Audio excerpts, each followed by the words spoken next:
They called her just the help. They didn't know she was the smartest person in the room. In 2024, Julian Thorne, the ruthless CEO of Apex Dynamics, faced a crisis that threatened to wipe out his entire fortune in a single afternoon. His team of Ivy League engineers was baffled.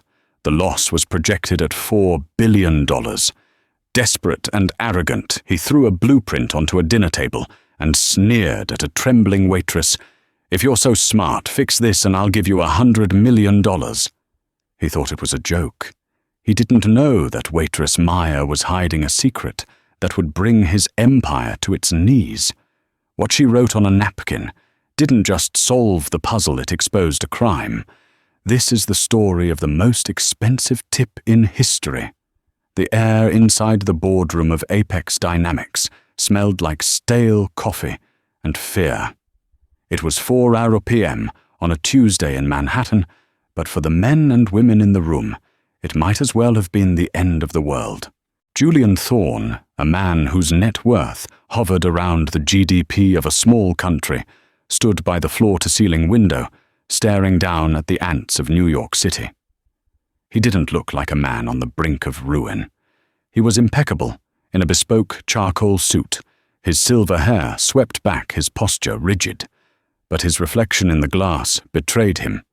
His eyes were bloodshot, his hands were trembling. "Tell me again," Julian said, his voice terrifyingly quiet.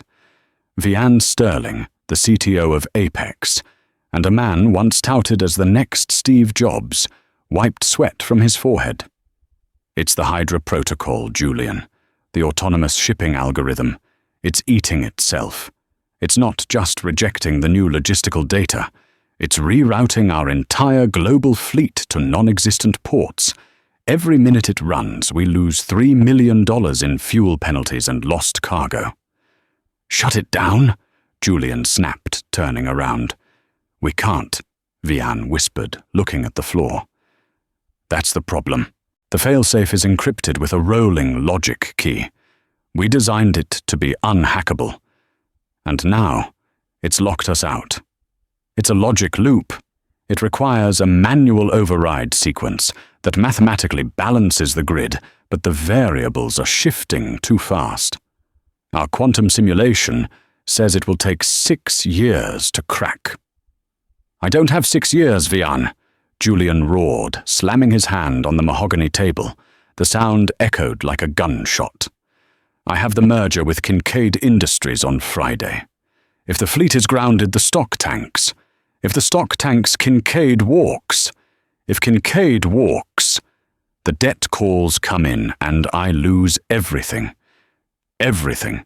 He paced the room like a caged tiger. "We need fresh eyes. We need to get out of this suffocating box." Julian grabbed the massive roll of schematics, the physical printout of the logic architecture, and the tablet displaying the live code. "Pack it up," Julian ordered. "We're going to the Obsidian." "Sir," Vance blinked. "The Obsidian. The restaurant now." "I can't think in here," Julian barked. "I need noise. I need food. I need to not look at your incompetent faces for 1 hour. Bring the security detail. We are fixing this over dinner, or you are all fired before dessert." The Obsidian was the kind of restaurant where the menu didn't list prices, because if you had to ask, you didn't belong. It was a place of shadows velvet and whispered deals. It was the only place Julian Thorne felt safe. But tonight, safety was an illusion, because working the floor that night was Maya. Maya wasn't supposed to be there. She was a fill-in covering a shift for a friend who had the flu. She was 32 with tired eyes and hands roughened by years of hard labor. To the patrons of the Obsidian, she was furniture. A ghost in a black vest and white shirt. They looked right through her. That was their first mistake. The VIP section of the Obsidian was cordoned off by heavy velvet ropes.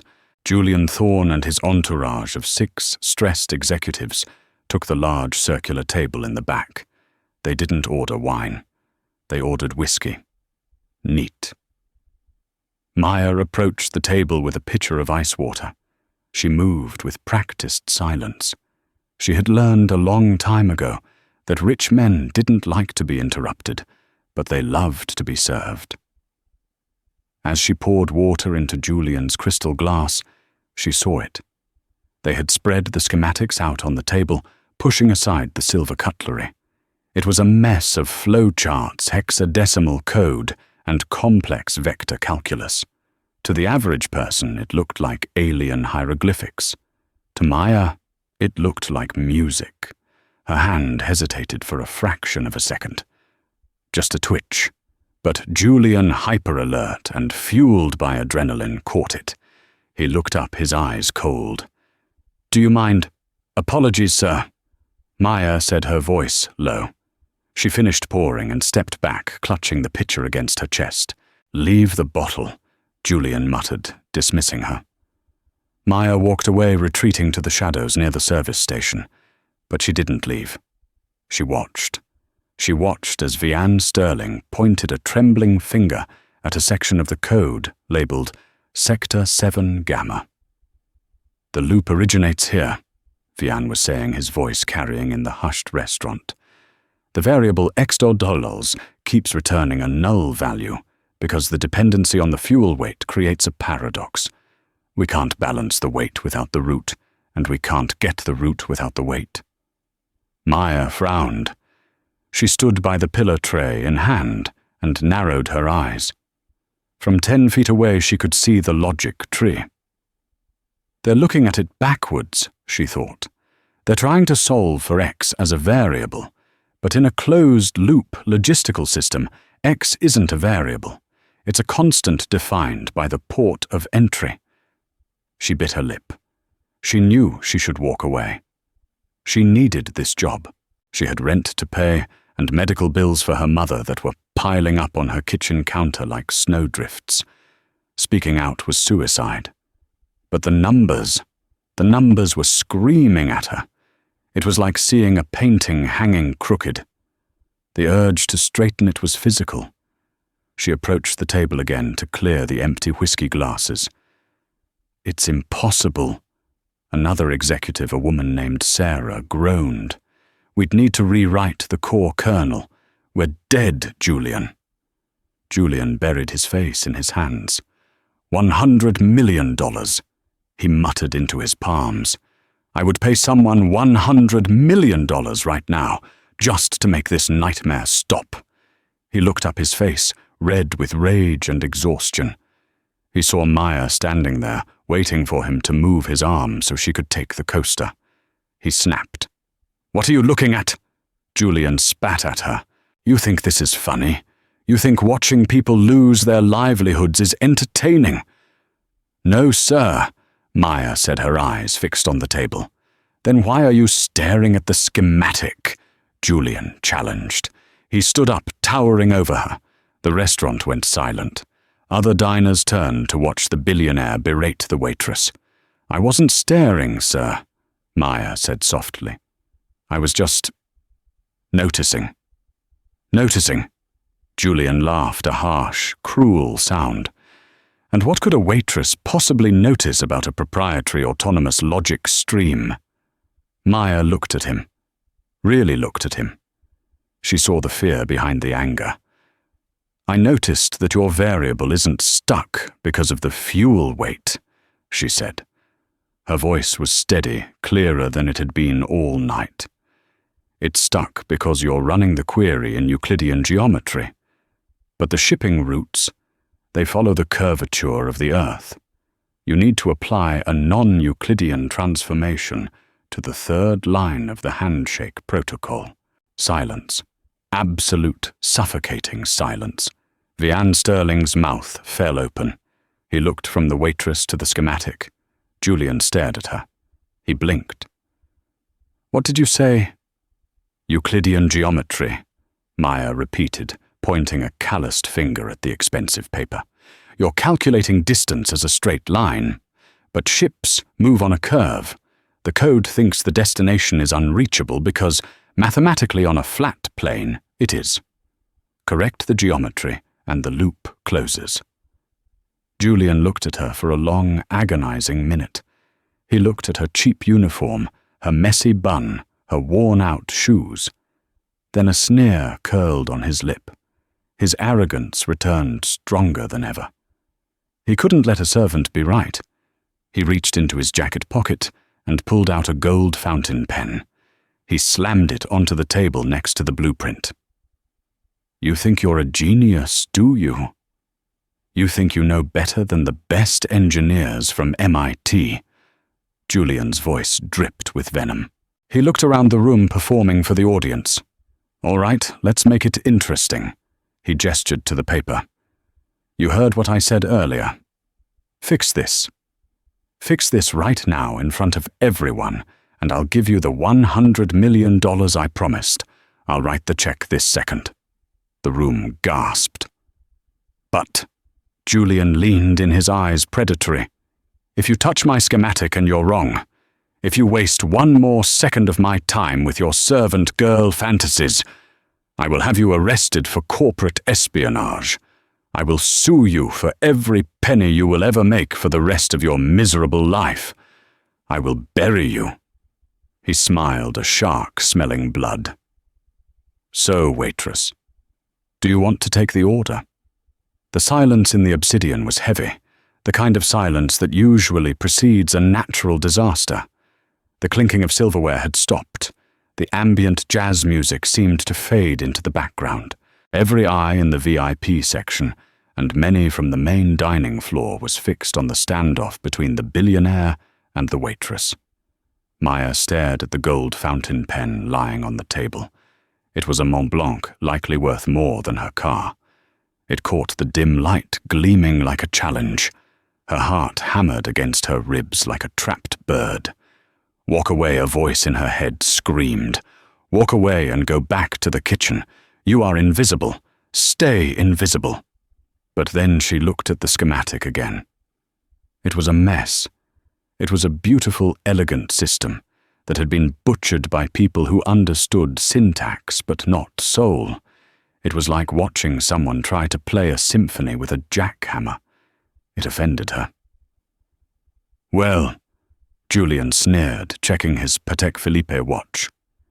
"Tick-tock. My patience costs $5,000 a second." Maya took a breath. It was a shaky breath, but when she exhaled, her hands steadied. She reached out and picked up the pen. The weight of it felt familiar. It had been 5 years since she had held a tool like this. 5 years of scrubbing dishes, wiping tables, and hiding from a world that had chewed her up and spat her out. "I need a napkin," Maya said. Her voice was quiet but firm. "A napkin," Vian Sterling scoffed. "You want to rewrite the kernel architecture of a global shipping AI. On a napkin, the paper is too crowded," Maya said, not looking at him. "You've filled it with noise. I need a clean slate." Julian laughed, a sharp bark of amusement. He grabbed a white linen napkin from the table and tossed it at her face. It fluttered down, landing on the schematic. "Entertain me." Maya smoothed the linen out. The texture was rough, not ideal for ink, but it would have to do. She uncapped the pen. She didn't start writing immediately. She closed her eyes. For a moment, the restaurant disappeared. The smell of expensive cologne and truffle oil vanished. In her mind, she was back in the lab. The white room, the hum of the servers, the purity of the numbers. She visualized the shipping fleet not as metal ships on water, but as nodes on a curved grid. She saw the data streams flowing like rivers. She saw the blockage, the Euclidean loop she had mentioned. The system was trying to draw a straight line through a sphere. It was mathematically impossible, so the AI kept resetting, trying to force a square peg into a round universe. She opened her eyes.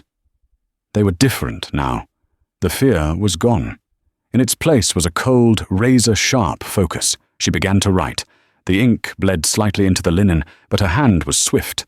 She didn't write code. She wrote math, complex, non-linear tensor calculus. Nabla, M-U-T, Ramuchnu. Zerodato. She wrote the equation for a geodesic curve, then applied a transformation matrix to it. She was redefining the coordinate system the AI used to perceive the world. Vance Sterling stood up, leaning over the table to see. At first he wore a smirk of condescension. "That's just gibberish," he muttered. "That's not Python. That's not C++. Maya didn't stop. She was writing faster now, the pen scratching audibly against the fabric. "It's not code, Vance," she said, her voice detached, as if she were speaking from a trance. "Code is just the translation. This is the language." She drew a bracket connecting 3 disparaging variables: time, fuel, and curvature. She slashed a line through the fail-safe protocol Julian's team had built and replaced it with a single elegant symbol, Omega Douglas. "The fail-safe is the problem," she murmured, circling the symbol. "You built a wall to keep the bad data out, but you trapped the logic inside. You don't need a wall. You need a filter. A topology filter." She worked for 4 minutes. The room watched, mesmerized. Even Julian had stopped drinking. He was watching the movement of her hand. It was graceful, authoritative. It was the hand of a master. Finally she stopped. She capped the pen with a decisive click that echoed in the quiet room. She pushed the napkin toward Vance. "Line 402, she said, looking him in the eye. "Delete the if-then loop. Insert this algorithm. It transforms the GPS data from flat plane vectors to spherical coordinates before the logic gate processes it." Vance looked at the napkin. He looked at the ink bleeding into the cloth. The smirk fell from his face. His eyes went wide. He squinted. He tilted his head. "This," Vance whispered, "this is a Riemannian manifold transformation." "Yes," Maya said. "But the processing power required to run this in real time," Vance stammered. "Is 0, Maya interrupted, "because you aren't calculating the root anymore. You're letting the geometry define the root. The answer exists before the question is asked." Julian leaned forward, his face hard. "Vance, does it work?" Vance looked up, sweat beading on his upper lip. He looked terrified. I don't know. It shouldn't. It breaks every rule of standard coding." "Try it," Julian commanded. "Sir, if this crashes, we lose the backup. We go dark permanently." "Do it," Julian roared. Vance sat down. His hands were shaking so badly he had to clasp them together for a second to steady them. He pulled the laptop closer. He opened the command terminal. He navigated to line 402. He deleted the block of code that had cost Apex Dynamics $4 billion. He began to type the equation from the napkin. The cursor on the screen blinked. Pulse, pulse, pulse. It was the heartbeat of a dying giant. Vance hit the final key. He hovered his finger over the execute button. "Do it," Maya said softly. Vance pressed enter. The screen went black. A collective gasp went through the group. Sarah, the executive to Julian's left, put a hand over her mouth. "Oh my God, it crashed. It's gone." Julian's face turned a shade of purple that looked dangerous. He slowly turned his head toward Maya. His eyes were murderous. "You," he hissed. "You stupid, ignorant—" Suddenly a fan whirred to life inside the laptop. It started as a hum and grew to a roar. The screen flickered. A single line of text appeared in green terminal font, compiling geometry. Then another. "Spherical transform complete. Logic loop resolved." The entire screen suddenly flooded with cascading data. It was moving so fast it was a blur. Green lights began to pop up on the dashboard visualization. One by one, the red error icons were flipping to active. Port of Shanghai online, Port of Rotterdam online, Port of Los Angeles online. The graph that had been plummeting toward zero for the last 6 hours suddenly hooked upward. The fleet was moving. The ships were responding. It's... Vance stared at the screen, his mouth agape. It's stabilizing. The lag is gone. The processing efficiency just jumped 400%. He looked up at Julian, his eyes wide with shock. Julian, it didn't just fix the bug, it optimized the entire grid. We're running faster than we were before the crash. The table went dead silent. Sarah looked at the napkin. Then she looked at Maya. It was a look of pure, unadulterated awe. Julian Thorne stood frozen.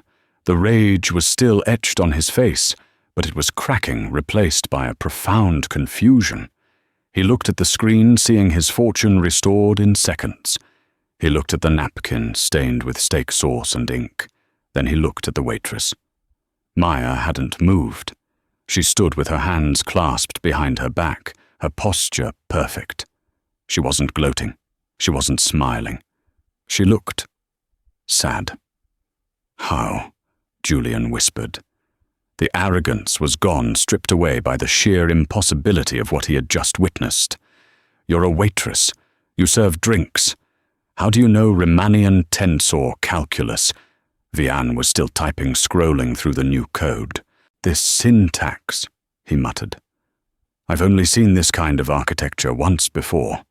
In the early papers on autonomous logic, the ghost protocol theories from 2019. He looked up at Maya, his eyes narrowing. Who are you? Vance asked. Maya didn't answer immediately. She reached over and picked up the empty water pitcher. I'm just the help, she said quietly. And I believe, Mr. Thorne, that you owe me a check. Julian blinked, snapping out of his trance. He looked at the checkbook in his jacket pocket. He looked at his entourage. He had made the offer in front of witnesses, in front of the entire restaurant. But Julian Thorne didn't become a billionaire by honoring his debts easily. A slow, oily smile spread across his face. He sat down and leaned back, crossing his arms. Well, Julian said, his voice regaining its smooth, corporate veneer. That was a neat trick, a very impressive parlor trick. It wasn't a trick, Vance interjected, surprisingly defending her. She saved the company, Julian. She punched in some numbers. Julian waved a hand dismissively. Probably saw it on a YouTube video, or overheard someone else talking about it. Let's be realistic. $100 million for 5 minutes of work, for writing on a napkin. He chuckled. That was clearly a figure of speech. Hyperbole. I'll tell you what, though. He reached into his wallet and pulled out a stack of $100 bills. He didn't count them. He just threw them on the table. It was maybe $2,000. Take that, Julian said, his eyes cold. It's more than you make in a year. Buy yourself some new shoes, and maybe a coding class. You have potential. The insult hung in the air, thick and suffocating. Maya looked at the money on the table. Then she looked at Julian. She didn't take the money. You promised, she said. I was stressed. Julian shrugged. I was hyperbolic. Sue me. Oh, wait. You can't afford a lawyer who could get past my lobby. He turned back to Vance. Upload the patch to the mainframe. Let's get out of here. This place smells like grease. No, Maya said. It wasn't a question. It was a command. Julian stopped. He turned slowly. Excuse me. You aren't going to upload that patch, Maya said, because that napkin is my intellectual property, and I haven't transferred the rights to you. Julian laughed, a loud, booming laugh. You wrote it on my napkin. With my pen, it belongs to me.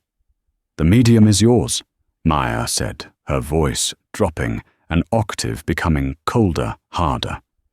The intellectual property, the algorithm, is mine, and if you attempt to use it without my permission, the Federal Trade Commission will have a very interesting morning tomorrow. You think the FTC cares about a waitress? Julian sneered. No, Maya said. She reached up and pulled the hair tie from her hair. Her dark hair cascaded down her shoulders. She took off her glasses and set them on the table. She stood up straighter. The slump of the service worker vanished. In her place stood a woman of formidable presence. They don't care about a waitress, she said. But they care very much about Dr. Maya Vance. The name hit the table like a grenade. Vianne Sterling dropped the laptop. It clattered onto the expensive china, cracking a plate. Vance, Vianne whispered. He looked at her, searching her face. Maya. Vance. Who? Julian asked, looking annoyed. Who is Maya? Vance. Vianne turned to his boss, his face pale. Julian, you don't know Maya Vance isn't a waitress. She's the architect. What architect? The architect of the modern grid. Vianne said, his voice trembling. She was the prodigy at MIT, the youngest PhD in the history of the Institute. She wrote the foundational thesis on autonomous logistics, the Vance theorem. Vianne looked at Maya with a mixture of reverence and horror. We studied your papers in grad school. You were a legend, but you disappeared 5 years ago. Everyone said you died, or that you went insane. I didn't go insane, Maya said, her eyes locking onto Julian's. I was erased. She took a step closer to the table. 5 years ago, I was working on a project to create a truly autonomous ethical shipping network. It was revolutionary, but it had a problem. It couldn't be monetized the way the investors wanted. It prioritized efficiency and safety over profit margins. It refused to cut corners. She looked at the schematic on the table, the one Julian had been stressed over. My research partner stole the code, Maya said, her voice shaking with suppressed rage. He sold it to a private equity firm for $50 million. He stripped out the safety protocols, removed the ethical fail-safes, and repackaged it as a profit-maximizing engine. He took my life's work, butchered it, and sold the corpse. She pointed at the screen where the Apex logo was spinning. That code you're running, the Hydra protocol, that's my code. Or rather, it's the Frankenstein monster you made out of my code. That's why it crashed Julian. You're trying to run a Ferrari engine on tractor tires. You stripped out the Vance topology because it was too expensive to maintain, and you replaced it with cheap linear loops. Julian's face was unreadable. He was staring at her, processing the threat. So, Julian said slowly, you're the disgruntled academic, the failed genius, and you think this sob story entitles you to my company's money? I don't think, Maya said. I know. She pulled a phone from her apron pocket. It was an old model screen, cracked. When I wrote that equation on the napkin, she said I didn't just solve your loop, I added a signature, a cryptographic signature that is embedded in the math itself. If you run that code, you are admitting that the core kernel belongs to Maya Vance. She held up the phone. I'm recording this, Julian. I have you on video, offering me $100 million to fix the system. I have your CTO admitting on camera that my solution worked. And now I have your admission that the system you are using is based on stolen tech. The restaurant was dead silent. The other diners had stopped eating. Some were even holding up their own phones, recording the scene. Julian Thorne looked around. He saw the cameras. He saw the eyes. He realized for the first time in a decade that he had lost control of the room. You're bluffing, Julian said, though his voice lacked its usual power. You're a waitress. You don't have the resources to fight me. I can bury you in legal fees for 20 years. Maybe, Maya said, but can you survive the next 20 minutes? What are the markets open in Tokyo in 10 minutes? Maya said, checking the wall clock. If I upload this video, if the world finds out that Apex Dynamics is running on stolen, unstable code that was patched by a waitress on a napkin, what happens to your stock price? Julian. Julian froze. He knew exactly what would happen. The merger with Kincaid would die instantly. The SEC would raid his offices by morning. The stock would go to zero. He would be destitute. The help had a gun to his head, and she didn't even have a weapon. She just had the truth. "You want the money?" Julian hissed, leaning in his voice, a venomous whisper. "Fine. I'll write you a check. A settlement. To buy your silence." "No," Maya said. Julian blinked. "Excuse me, you just asked for it." "I don't want a check," Maya said. She picked up the napkin, folding it carefully, and placing it in her pocket. "Because you're right. A check from you is dirty money, and I don't trust you to honor it." "Then what do you want?" Julian demanded. "Name your price." Maya looked at Vian. Then she looked at the terrified board members. Then she looked back at Julian. "I want the seat," she said. Julian stared at her. "What seat?" "Your seat," Maya said calmly. "I don't want a payout. I want reinstatement.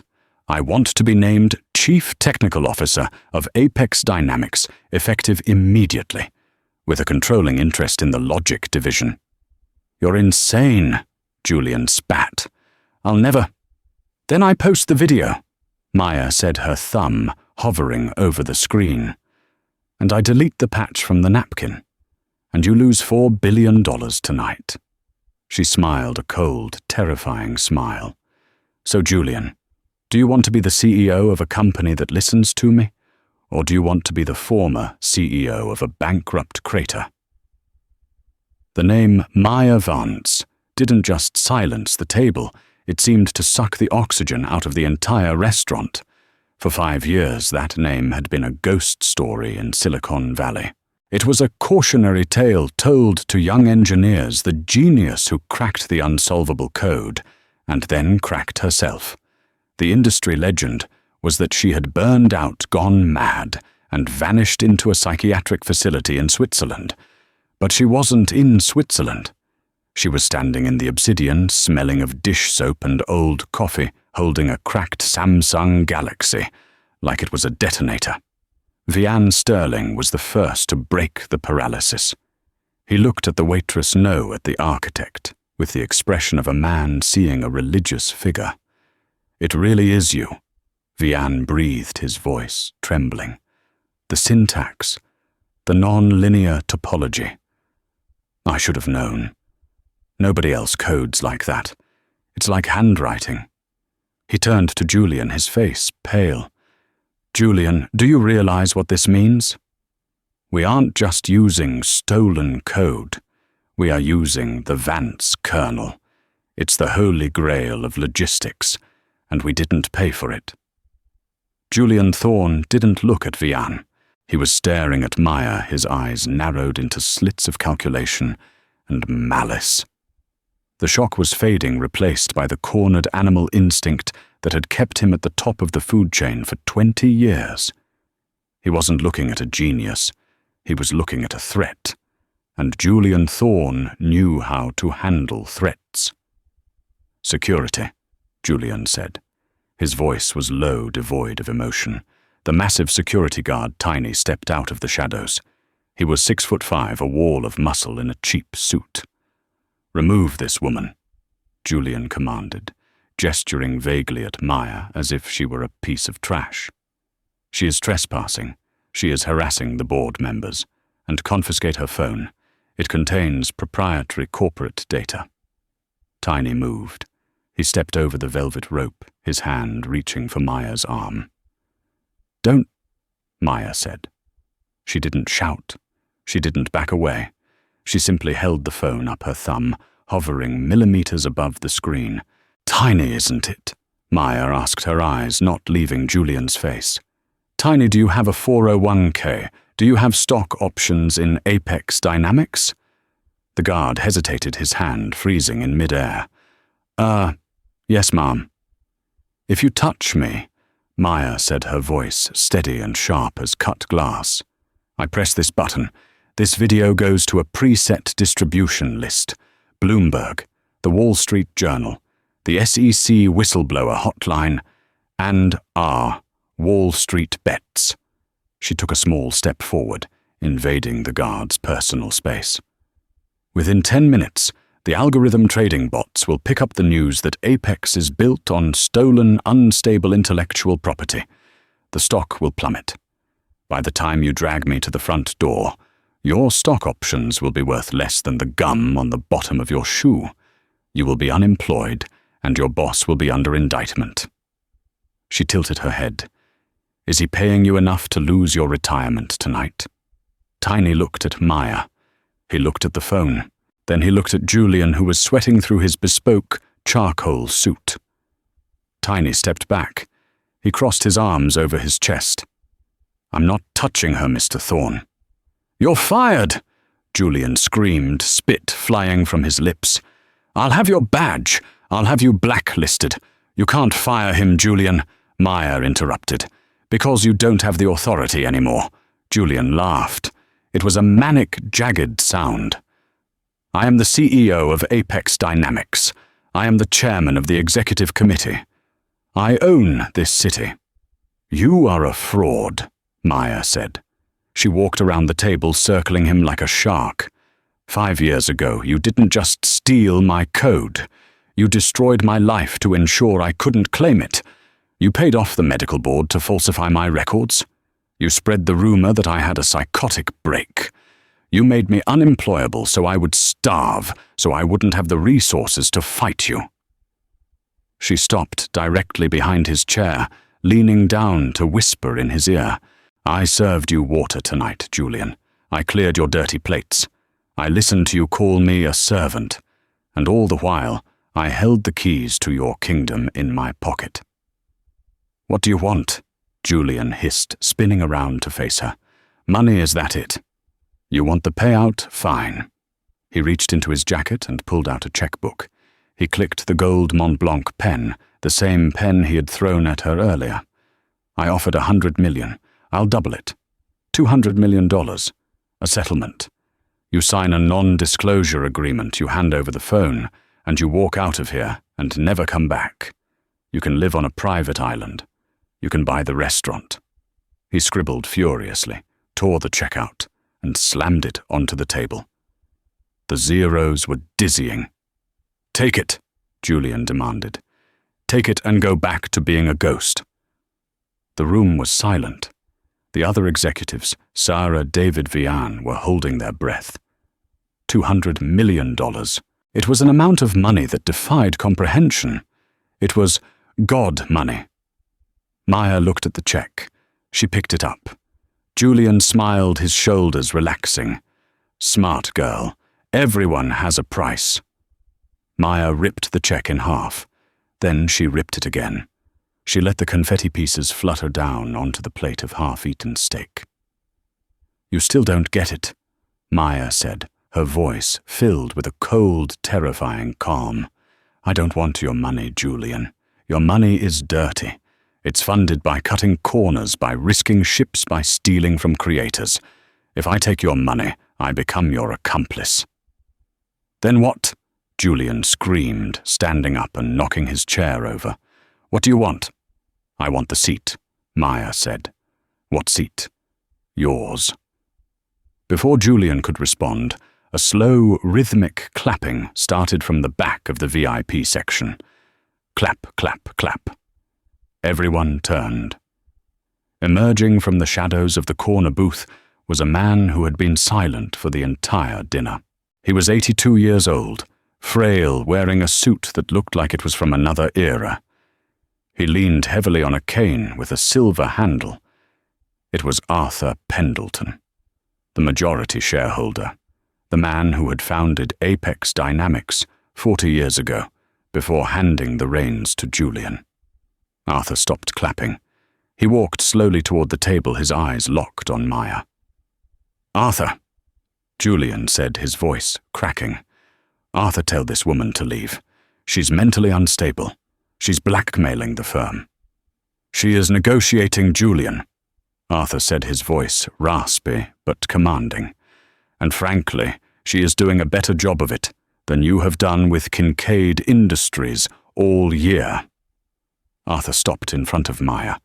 He looked her up and down, assessing her not as a waitress, but as an adversary. Dr. Vance, Arthur said, I read your thesis at MIT, the application of chaos theory in closed-loop logistics. It was brilliant. I was told you died. I was erased, Maya corrected. By him. She pointed at Julian. Arthur nodded slowly. He turned to Julian. The look on the old man's face was one of profound disappointment. You told the board that the code was proprietary, Arthur said softly. You told us that our R&D team developed the Hydra protocol in-house. You signed Sarbanes-Oxley certifications stating that our intellectual property was clean. It was a necessary acquisition strategy. Julian stammered, sweat pouring down his face. We bought the rights technically. You bought a stolen car and painted it red, Arthur said. And tonight the engine blew up and the original owner just fixed it with a napkin. Arthur looked back at the laptop screen, where the green lights of the global fleet were shining like emeralds. The merger with Kincaid is Friday, Arthur mused. If Kincaid finds out we don't own our core tech, they walk. If the SEC finds out we falsified our IP assets, we go to prison. And if Dr. Vance posts that video, the company dies. Vianne Sterling finished the sentence. Arthur turned to Maya. You hold a straight flush, Dr. Vance. So let's hear the terms. You mentioned my seat. No, Maya said. I don't want to be CEO. I don't want to deal with marketing or HR or quarterly earnings calls. I want the work. She stepped closer to Arthur. I want to be named Chief Technical Officer, effective immediately. I want a seat on the board of directors with veto power over any technical implementation. And I want 51% equity in the logic division. It becomes a subsidiary under my direct control. That's insane, Julian shouted. She wants half the company. I want autonomy. Maya snapped, turning on Julian. I want to ensure that nobody ever strips the safety protocols out of my code again to save a few pennies on fuel. I want to build a grid that serves the world, not just your stock portfolio. She looked back at Arthur.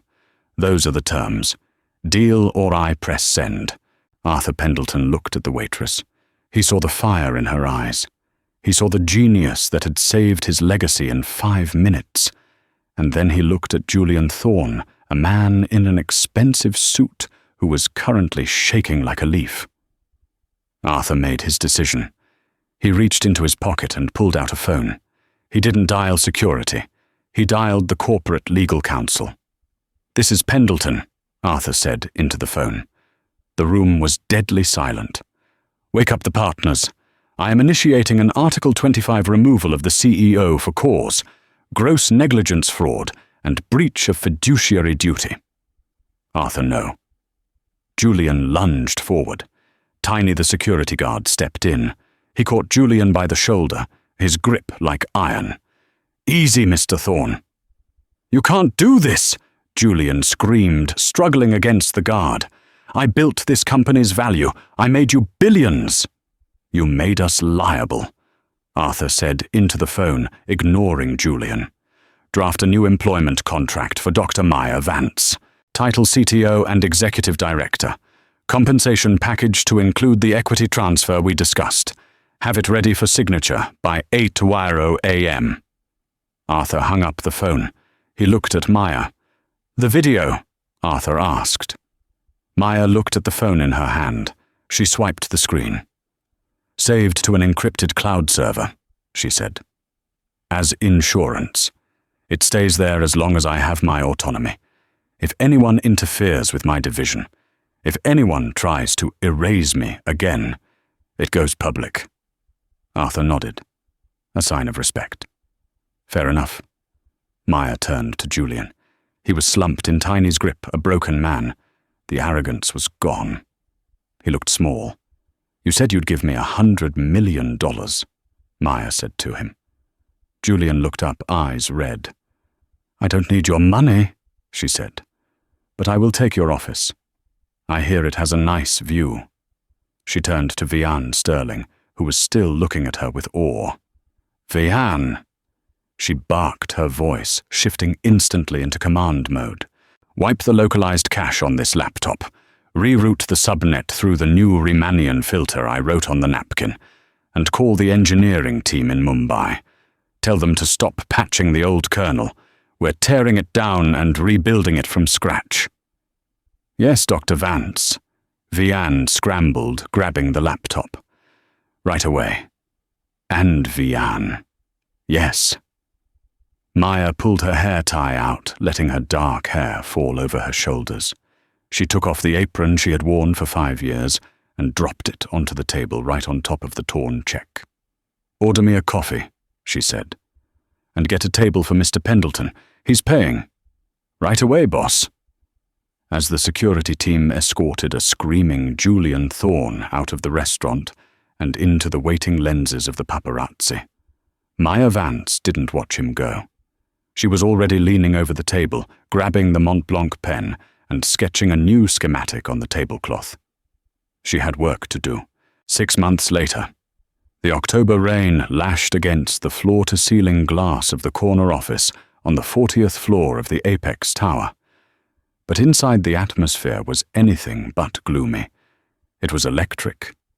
On the desk, a sleek standing desk made of recycled composite, not the heavy mahogany sarcophagus Julian Thorne had preferred, sat a copy of Wired magazine. The cover did not feature a billionaire in a suit, looking brooding and untouchable. It featured a woman in a black turtleneck, her sleeves rolled up, standing in front of a holographic projection of the Atlantic Ocean. Her hair was tied back in a messy bun, the universal hairstyle of someone who has work to do. The headline screamed in neon yellow, "The Ghost in the Machine." How Dr. Maya Vance rewrote the rules of global trade. Maya stood by the window, sipping black coffee from a mug that said, "World's okayest waitress." It was a gift from Vian. The door burst open. Vian Sterling didn't knock anymore. In the new Apex dynamics, the open-door policy was literal. He strode in, holding a tablet like a prize. "You're going to want to sit down for this, boss," Vian said, grinning from ear to ear. "I'm standing," Maya said, turning from the window. "Give me the Q3 numbers." "Okay, so remember how the analysts predicted a 5% recovery after the Thorne scandal?" Vian tapped the screen. "They were wrong. We didn't hit 5%, we hit 22%. Maya raised an eyebrow. 22%, that's statistically improbable. It's the Riemannian filter, Vian said, his voice dropping to a reverent whisper. It's learning Maya. The code isn't just reacting to shipping routes anymore. It's predicting weather patterns, geopolitical shifts, and fuel price fluctuations before they happen. We aren't just shipping cargo. We're time traveling. The fleet efficiency is at an all-time high, and our carbon footprint is down 40%. Maya nodded slowly. And the crew's the human element. That's the best part, Vian said, because the routes are optimized for safety. Rather than just speed, accident rates have dropped to near zero. The unions are calling it the Vance era. They actually like us, Maya. Maya looked at the magazine on her desk. She thought about the years she spent scrubbing floors, the years her brain was burning with ideas that no one wanted to hear because she didn't wear the right clothes or have the right connections. "What about Julian?" she asked. Vian's smile faltered slightly. "Right. The legal team sent over an update. Thorne's lawyers are filing a motion for intentional infliction of emotional distress. He claims your hostile takeover traumatized him." Maya let out a short, sharp laugh. "He tried to bankrupt me for correcting his math. Tell legal to countersue for the cost of the napkin." "Actually," Vian said, Pendleton already handled it. He sent Thorne a box of tissues and a cease and desist order regarding his non-compete clause. Thorne is finished, Maya. He's uninsurable. No board will touch him. Maya walked over to the wall behind her desk. There were no diplomas there, no awards. Just one object framed in museum-quality glass with UV protection. It was a white linen napkin. It was wrinkled-stained with A5 Wagyu grease and cheap blue ink. To anyone else it was trash. To Maya, it was the Declaration of Independence. That night, Maya murmured, staring at the scribbled equation. He thought he was mocking me. He said, "Fix this and I'll give you $100 million. He thought it was a joke. He thought the gap between us was money. He didn't realize the gap was intellect, Vance added. No, Maya corrected him. The gap was vision. He saw numbers on a spreadsheet. I saw the world. The intercom on her desk buzzed. Dr. Vance, her assistant's voice came through. The delegation from Kincaid Industries is here. They're ready to sign the renewal. Mr. Kincaid says he won't start the meeting without the architect. Maya took a deep breath. The Kincaid deal. The merger that Julian had been so desperate to save that he almost destroyed the company. Now Kincaid was coming to her hat in hand, asking for access to her technology. Tell them I'm on my way, Maya said. She grabbed her tablet. She smoothed her turtleneck. She caught her reflection in the glass. She didn't look tired anymore. She looked formidable. Hey, Vance, she said, pausing at the door. Yeah. What's the current valuation of the stock options I took in lieu of the cash settlement? Vance tapped his chin, doing the mental math. Well, with the Q3 surge and the Kincaid announcement, the stock has split twice. Your initial equity stake, it's sitting at roughly $340 million. Maya smiled. It wasn't a shark's smile like Julian's. It was a calm, satisfied smile. Not bad for a night's work, she said. She pushed the doors open and walked into the hallway, her heels clicking a rhythm of absolute power against the floor. She wasn't just the smartest person in the room anymore. She was the room. $340 million. Let that sink in. Julian Thorne offered her a fortune as an insult, thinking she could never earn it. Maya Vance didn't just earn it. She tripled it, and she took his chair while she was at it. This story isn't just about revenge. It's about value. The world is full of Julian's people who judge you by your uniform, your bank account, or your job title. They think power is a suit and a tie. But Maya proved that real power is what you carry inside your head. It's your skill. It's your resilience. You can strip everything away from a person, but you cannot strip away their genius. So the next time you feel invisible, the next time someone looks right through you, like you're just the help, remember the waitress who rewrote the world on a dirty napkin. Remember that you might be holding the pen that changes everything. If you enjoyed this story of justice, served cold smash that like button, it tells the algorithm that we want more stories where the underdog wins. Comment below. What would you write on the napkin if you had 5 minutes to prove your worth? Don't forget to subscribe and hit the bell icon so you never miss a video. I've got an even crazier story coming up next week about a janitor who accidentally invented a new color. You don't want to miss it. Remember, be smart, be kind, and never let them underestimate you.